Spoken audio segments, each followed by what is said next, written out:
dhacdooyinka caalamka, dhiirigelinta, qisooyinka, taariikhyada, intaba waxaad ka helaysaa janaalka sahanwade. fadlan ka mid noqo dadka ka faa'iidaysta muuqaaladiisa. sabskrayb dheh, gambaleelkana furo si aad u noqoto daawadaha koobaad. mahadsanid walaal.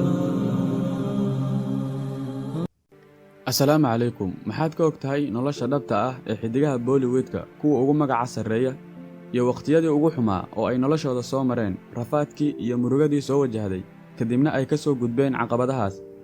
maantay maadan baran lahayn haddii aysan noloshooda hardan la soo gelin. dunidaanna magac iyo maamuus kumaysan yeelan lahayn. waxaad maqashaa qof hebel ayaa nolosha guul ka gaaray, qof hebel ayaa magac iyo maamuus sameeyey, qof hebel ayaa caan noqday. marna ma isweydiisay qofkaas sidee buu ku noqday qofkan uu maanta yahay? ma isagoo gurigiisa iska fadhiya ayay guushaan daaqadda albaabkiisa ka soo gashay, mise waxaa jiro qisooyin ka dambeeya guushaan? haye, xaggeemaan rabnaa inaan aadno maantay? waxaan u safraynaa dhankaas iyo waddanka hindiya, khaasatan shirkadda ugu weyn shirkadaha sameeya filimaanta hindiga ah, waana Bollywoodka. sharukhan oo ka mid ah aktarada dunida ugu weyn looguna jecel yahay dalkaas hindiya ayaa yidhi sidaan: waddankan qayb ka mid a dhaqankiisa iyo nolosha dad badan oo hindi ah waxay ku tiirsan yihiin waa samaynta filimada ka imaanaya shirkaddaas Bollywoodka la yidhaahdo.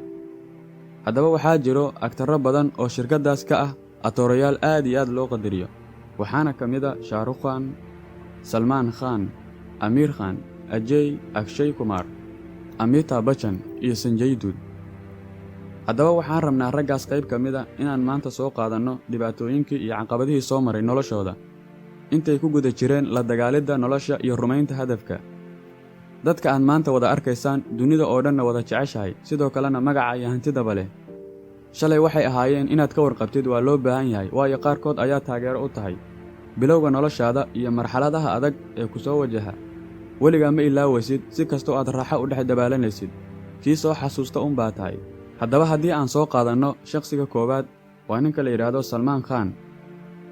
waa shakhsi maanta guusha u saaxiib ah, sidoo kalena wakhti wacan ku jira, balse xiddigan wakhti xun ayaa soo maray noloshiisa, kaasoo uu necab yahay xitaa inuu soo xasuusto haddeertaan, maadaama uu ahaa shakhsi aad u xanaaq badan xilli walba, xanaaqiisana aad ayuu u fara badnaa. dad badan oo isku fiicnaayeen xitaa way isku dhaceen.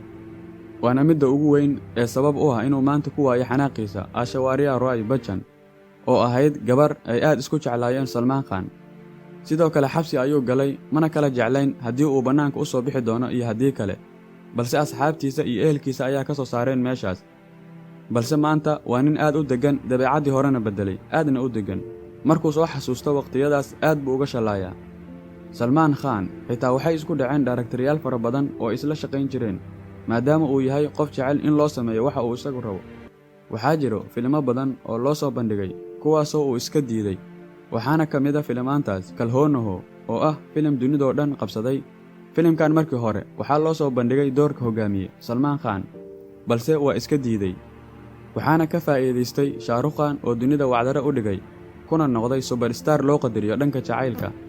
salman khan ayaa ilaa hadda ka shallaaya filimadii uu diidi jiray, kuwaasoo guulaystay, wuxuuna ku sababeeyaa dabeecaddii xumayd ee uu lahaa. salman khan magaciisa caadiga ah waxaa la dhahaa cabdirashiid. sidoo kale salman khan waxaa la sheegaa inuu ka mid yahay aktarada sida daran u cabba khamriga. hadda ka horna waxaa lagu xidhay in isagoo cabsan uu baabuur marsiiyey dad sabool ah oo waddooyinka jiifa. waxaas oo dhan oo uu soo maray salman khan, maanta waa aktar weyn oo laga xurmeeyo dhammaan dalka hindiya iyo daafaha dunidaba, kana soo gudbay caqabadihii nolosha ka hortaagnaa inuu guul ka xaqiijiyo. aktarka labaad ee aan soo qaadan doonno waa aktarka loogu jecel yahay filimadiisa dalka hindiya, waana sharukhan oo aad maanta wada taqaaniin, kaasoo ah xiddig weyn oo dunida magac iyo maamuus ku leh. noloshii rafaadka lahayd ee uu soo maray sharukhan waxaa ka mid a in hooyadiis ay dhimatay isagoo da'yar, kadibna ay la soo daristay xaalad dhaqaale oo aad u liidata. sharukhan isagoo yar ayuu wuxuu go'aan ku gaaray inuu nolosha horumar ka gaaro, balse waxaa xaqiiqa in xiddigan marxaladdii ugu xumayd noloshiisa ay ahayd inuu maalmo kooban seexan jiray waddada hoteelka oo baariya, xilligaas oo ahayd ka hor inta uusan saxiixan hiid filimkiisii ugu horreeyey ee deewaana.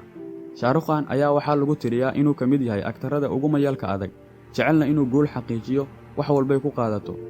sannadihii sagaashamaadkii ayuu aad u soo caanbaxay aktarkan. filimkan waxaa lagu tiriyaa filimkii lagu ogaaday sharukhan tayada uu u leeyahay inuu noqdo aktar weyn, kadib markii uu afka ciidda u daray sunidol oo ahaa aktaradii sagaashamaadkii xoogga ku haystay shirkaddan Bollywoodka. sharukhan waxaa laga hayaa xigmad ah inuu yidhi dadka oo dhan iyo adduun weynahaba waxay u muuqdaan kuwa sii dhammaanaya sida markii aan faqiirka ahaa oo kale. nolosha bini'aadamka ayaa waxay tahay sidaas. qofku markuu rafaad badan soo maro kadibna guul weyn nolosha ka xaqiijiyo waxaa ka soo burqanaya afkiisa xigmado la yaab leh. waxaa jira xigmad kale ee uu yidhi aktarka weyn ee reer China Jackie Chan. wuxuu yidhi sida tan: haddii aanan soo cabbi lahayn dhiiqada taal waddooyinka magaalada Shanghai ma noqon lahayn Jackie Chanka maanta dunidoo dhan wada taqaan. dhammaan dadka guulaha gaaray waxay ka siman yihiin hal meel, waana dhanka adkaysiga iyo u samirka guusha. aktarka saddexaad ee aanu soo qaadan doonno waa Amita Bachan. Amita Bachan waa nin aad iyo aad inaba aan darajadiisa la gaari karin. saxaafadda Indiya iyo dhammaan dadka Hindida ah waxay ninkan ugu magac dareen Bollywoodka ninka ay ku abtirsadaan, ama ninka Bollywoodku kaba soo jeeda isaga ama ka soo farcamay, sida aad af Soomaaliga u fahmayso. ninkan hortaada ka muuqdo waa nin madax adag oo guusha ay ka xishoota isaga, mana jecla isagu in marna laga guulaysto. dadka dunidoo dhan waxay ku soo xasuustaan isaga madax adaygii uu ku jilay filimkii jacaylka ahaa ee muhabbatayn, kaasoo ay isla wadeen sharukhan iyo Aishwarya Rai Bachchan. maadaama uu ahaa superstar lagu mahadiyey in badan, awood badanna lahaa barisamaadkii fankana muddo dheer soo haystay, haddaba xiddigan darajada noocaas ah maanta ka jooga bulshaweynta Hindiya iyo dunida daafaheeda waxaa soo maray waqti aad uu u necib yahay inuu soo xasuusto. marxalad adagna uu soo maray. Amita Bachan yaraantiisii wuxuu ka daba wareegi jiray istuudiyoyaasha la iska shaqaalaysiiyo ee Bollywoodka asigoo shaqadoon ah, wax nolol maalmeedana aan haysanin. sidaa awgeed dadka filimada maalgeliya in badan ayay inkiri jireen oo ay iska mashquulin jireen xiddigan. sidaa awgeed muddo dheer ayuu dhex seexan jiray markab iyo doon badanaa xeebta ooli jireen, kuwaasoo aanan shaqaynin. marna markabka ayuu seexan jiray, marna doonta.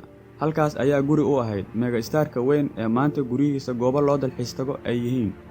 qoraayadii laga qoray ninkan mid ka mida ayaa waxay leedahay sida tan: isbeddelku waa dabciga nolosha, laakiin caqabaddu waa mustaqbalkaaga. haddii aadan caqabad la kulminna wax guul ah ma xaqiijin kartid. ninkan Soomaalidu waxay u taqaanaa Cali Dheere. sidoo kale xitaa ninkan wuxuu soo qabtay xilal ka mida dowladda Hindiya, halkaasna wuxuu ku gaaray u dhabar adeegidda guusha iyo xaqiijinta hamiga. filmadii uu soo jilay way yar yihiin kuwan guulaysan, badanaa waa nin guusha lagu yaqaan. waxaan filayaa inaad fiidiyowgan cashar weyn ka qaadatay, aragtayna ficilada ay u baahan tahay inaad samaysid haddii aad rabto inaad xaqiijiso guul weyn. maantay waxaan mawduuceenna ku soo qaadannay 3dan aktar oo ka mid ah kuwa loogu jecel yahay. haddii aad jeceshahay inaan ka soo hadalno kuwo kale ee soo maray dhibaatadan mid la mid ah, waxaad noogu soo qortaa hoos dhanka kommentiga. halkani waa goobtaadii. fadlan fiidiyowgan sii faafi si uu u gaaro bulsho badan oo u baahan. rukumana chanaalka si aysan kuu dhaafin muuqaalada soo socdo. waa walaalkiin Saki Cabdi Yaasiin.